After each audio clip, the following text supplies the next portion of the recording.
Bismillahirrahmanirrahim.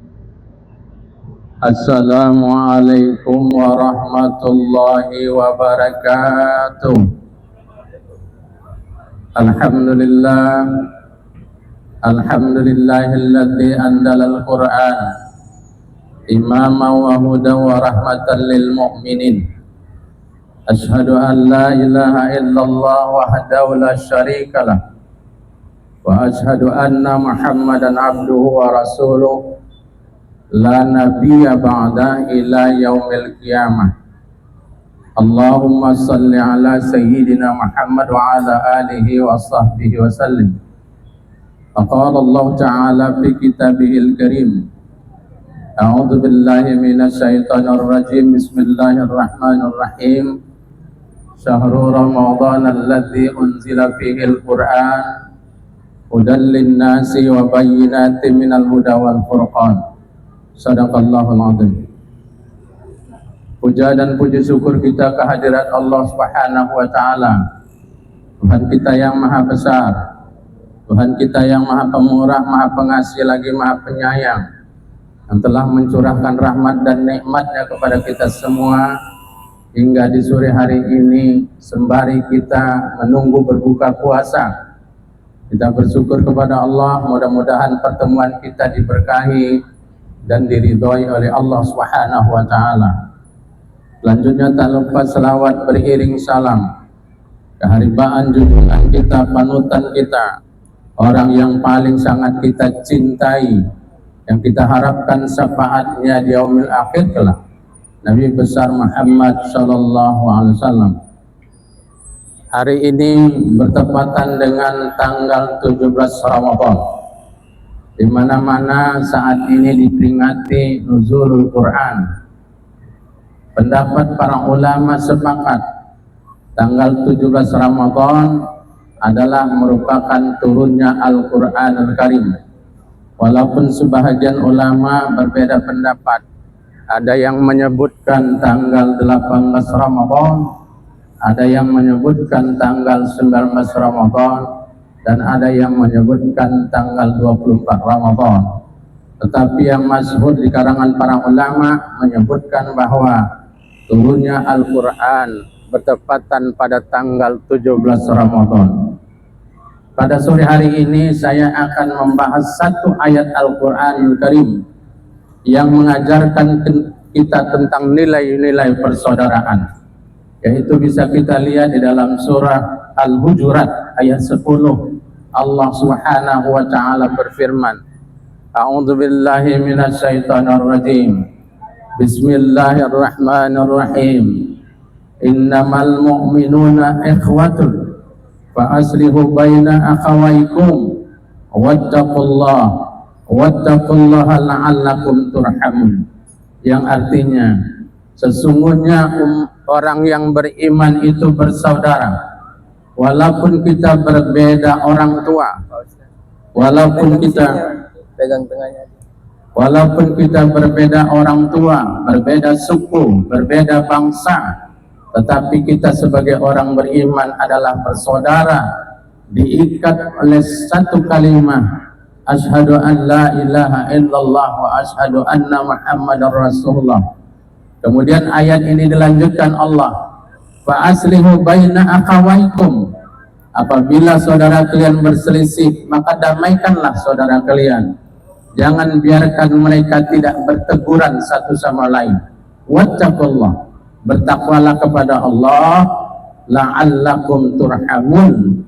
Mudah-mudahan Allah menurunkan rahmatnya bagi kita semua. Oleh karena itulah agama Islam sangat memperhatikan nilai-nilai persaudaraan, nilai-nilai persahabatan, nilai-nilai kesatuan di antara kita sesama umat Islam. Karena salah satu kelemahan kita umat Islam adalah suka bercerai-berai, sehingga disitulah letak kelemahan umat Islam. Sehingga Rasulullah SAW pernah menggambarkan dalam satu hadisnya, al-mu'min lil mu'min kal bunyan yasuddu ba'duhum ba'dha. Orang beriman dengan orang beriman dalam bersaudara seperti satu bangunan yang menguatkan bangunan yang lain. Mari kita perhatikan sebuah bangunan. Bangunan itu terdiri dari batu bata, terdiri dari pasir, semen, dan air. Mereka saling merekat antara satu sama lain. Mereka tidak merasa ego, tidak merasa memiliki jasa di antara satu sama lain, dan mereka memiliki peran masing-masing. Oleh karena itu, dalam kesempatan kali ini saya akan menjelaskan ada 5 hal yang harus kita lakukan agar nilai-nilai persaudaraan kita umat Islam itu semakin kuat dan persatuan kita tidak tergoyahkan. Yang pertama adalah sesama umat Islam ini kita harus husnuzon, yaitu berbaik sangka. Jangan kita sesama saudara ini suka berburuk sangka satu sama lain. Allah melarang kita, Allah tidak menyukai kita saling berburuk sangka satu sama lain dan saling curiga. Itulah yang membuat perpecahan di antara sesama kita. Perhatikanlah firman Allah Subhanahu wa taala di dalam Al-Qur'an Al-Karim. Dalam surah Al-Hujurat ayat 12 Allah berfirman, A'udzu billahi minasyaitonir rajim. Bismillahirrahmanirrahim. Ya ayyuhalladzina amanu istanibu katsiran minadh-dhanni inna ba'dadh-dhanni ismun. Wahai orang-orang yang beriman, janganlah kamu suka berburuk sangka, karena buruk sangka itu adalah sebuah dosa. Yang kedua adalah hendaklah kita berpegang kepada syariat agama Islam dalam memutuskan segala persoalan dalam kehidupan kita. Jangan terbawa hawa nafsu atau kita memutuskan sesuatu sesuai dengan kehendak hati kita.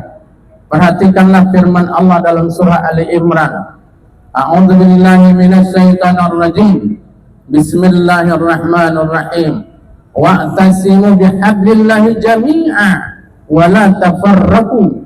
Kata Allah, berpegang teguhlah kamu dengan tali ajaran agama Allah dan janganlah kamu berpecah belah. Kalau kita sudah berpecah belah, maka kita akan lemah seperti buih di lautan. Walaupun kita banyak, tapi kita rapuh, mudah digoyah oleh musuh-musuh kita umat Islam. Yang ketiga adalah senantiasa kita melaksanakan hak dan kewajiban kita sesama muslim. Seperti yang disebutkan Rasulullah di dalam hadisnya, ada beberapa hak dan kewajiban kita sesama muslim. Yang pertama adalah kalau bertemu ucapkan salam, Assalamualaikum, maka kita jawab dengan Waalaikumsalam. Yang kedua, apabila kita diundang, penuhi undangannya kalau kita mampu dan punya waktu. Dan yang ketiga adalah apabila dia sakit, jenguklah ketika dia sakit. Karena Rasulullah menjanjikan orang yang menjenguk orang yang sakit itu didoakan oleh 70.000 malaikat. Yang berikutnya, apabila dia bersin mengucapkan doa, maka kita jawablah bersinnya. Dan yang terakhir kata Rasulullah, hak dan kewajiban kita bersama umat Islam adalah mengantarkan jenazahnya apabila dia meninggal dunia ke perkuburan. Bahkan Rasulullah SAW menjelaskan, apabila seorang muslim itu mensolatkan jenazah saudaranya, maka dia akan mendapatkan pahala 1 qirat. 1 qirat itu disebutkan Rasul adalah seperti gunung Uhud, sebesar itu pahalanya. Dan apabila kita mengantarkan jenazah saudara kita sampai ke pemakaman, maka pahalanya adalah 2 qirat. 2 qirat itu adalah 2 gunung Uhud. Begitu luar biasanya ajaran agama kita Islam dalam rangka mempersatukan nilai-nilai persaudaraan sesama umat Islam. Bapak Ibu jamaah yang dirahmati Allah Subhanahu wa taala. Yang keempat, untuk memperkuat persaudaraan kita sesama umat Islam, hendaklah kita menjalin hubungan silaturahim. Jangan putuskan hubungan silaturahim. Bahkan Rasulullah menjelaskan, seorang yang menjalin hubungan silaturahim akan diberikan Allah kelapangan rezeki dan panjang umur. Maksudnya umurnya diberkahi oleh Allah Subhanahu wa taala. Mudah-mudahan kita semua yang suka menjalankan sabda Nabi ini, suka menjalin hubungan silaturahim, Allah lapangkan rezeki kita dan Allah berkahi usia kita. Amin ya Allah, amin ya Rabbal Alamin. Maka Rasulullah membayangkan nilai-nilai persaudaraan kita itu, jadilah kamu seperti dua tangan, tangan kanan dan tangan kiri. Bayangkan tangan ini, kalau tangan kanan sakit, yang bantu tangan kiri. Kalau tangan kiri yang sakit, tangan kanan yang membantu. Mereka tidak pernah ego dalam melakukan tugasnya. Kalau kaki sakit, maka tangan yang mengelus. Kalau mata sakit, tangan bersedia mengelus. Tapi saat bersalaman, maka tangan kanan yang diulurkan. Tetapi saat mendapatkan cincin, maka tangan kiri diberikan kesempatan. Walaupun tangan kiri itu bertugas di belakang, tapi dia tidak pilih-pilih pekerjaan, dan semuanya dilakukan dengan keikhlasan. Begitulah gambaran yang digambarkan Allah, digambarkan baginda Rasulullah SAW, nilai-nilai persaudaraan kita sesama umat Islam. Jangan kamu seperti dua telinga, telinga kanan dan telinga kiri ini berdekatan dia. Telinga kanan di sebelah kanan, telinga kiri di sebelah kiri. Dan telinga ini sampai kapanpun, telinga ini tidak pernah berjumpa. Kita hendak menengok telinga kiri, maka telinga kiri itu berlari dia. Begitu juga kalau telinga kiri hendak melihat telinga kanan, maka telinga kanan itu akan menjauh dari telinga kiri. Maka di dalam Islam, gambaran ini jelas kepada kita bahwa kita dilarang seperti telinga ini. Jadilah kita seperti tangan ini yang tidak bekerja tanpa pamrih. Mereka bekerja dengan ikhlas, melayani anggota tubuh lainnya, dan tidak meminta balasan sedikit pun. Inilah gambaran kita umat Islam. Oleh karena itu, jangan sampai kita dibayangkan oleh Rasulullah SAW dalam sebuah hadisnya. Beliau pernah berkata, kata Rasulullah, suatu saat nanti kalian akan seperti buih rapuh. Lalu sahabat bertanya, kenapa demikian ya Rasul? Kata Rasulullah, padahal kamu saat itu jumlahmu banyak, tapi kamu memiliki dua penyakit. Yang pertama penyakit hubbud dunia, yang kedua adalah warakahiyatul maut, yaitu orang yang takut kepada kematian, takut menanggung resiko ketika diajak untuk berjuang.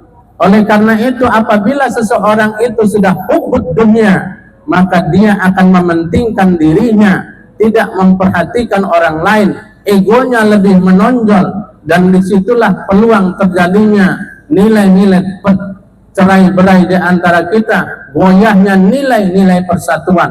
Apabila nilai-nilai persatuan sudah goyah, maka dikhawatirkan umat Islam ini akan pecah, maka mudah akan dikendalikan oleh orang-orang di luar Islam, bahkan musuh-musuh kita yang tidak senang dengan kita.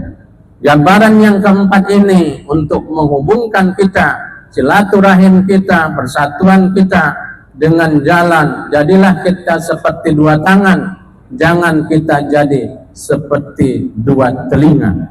Yang kelima terakhir, untuk menjalin nilai-nilai persatuan dan persaudaraan sesama kita umat Islam dengan cara saling memberikan kepercayaan kepada saudara kita. Jangan kita selalu curiga. Kalau memang program sahabat kita itu baik, dukunglah dia, bantu dia semaksimal mungkin. Jangan malahan dijegal di tengah jalan. Sama kita bekerja untuk kemaslahatan kita, kemaslahatan umat, kemaslahatan Islam di permukaan bumi ini. Mudah-mudahan dari yang 5 ini yang bisa kita lakukan untuk menjalin hubungan ukhuwah Islamiyah dan nilai-nilai persaudaraan kita. Mudah-mudahan di masa yang akan datang kekuatan umat Islam semakin baik dan nilai-nilai persaudaraan kita makin kuat. Ini saja yang penting saya sampaikan dalam kesempatan hari ini. Mudah-mudahan kita berdoa kepada Allah Subhanahu wa taala. Amal ibadah puasa kita diterima oleh Allah Subhanahu wa taala, dan mudah-mudahan yang tersisa dari puasa Ramadan kita ini dapat kita jalankan dengan sebaik-baiknya, dan Allah senantiasa memberkahi kehidupan kita. Sama kita berdoa, mudah-mudahan Allah memberikan kesehatan, kekuatan kepada kita semua. Selamat berbuka puasa. Mudah-mudahan bersama keluarga menemukan kebahagiaan, dan saat-saat berbuka puasa inilah saat-saat yang paling indah yang kita nantikan. Kita bisa berkumpul bersama saudara kita, bersama suami, bersama istri, bersama anak, bersama menantu, bersama cucu kita semua. Mudah-mudahan amal ibadah kita diterima oleh Allah Subhanahu wa taala. Demikian, terima kasih, sampai bertemu kembali. Ila liqa wa salamah. Billahi taufiq wal hidayah. Wassalamualaikum warahmatullahi wabarakatuh.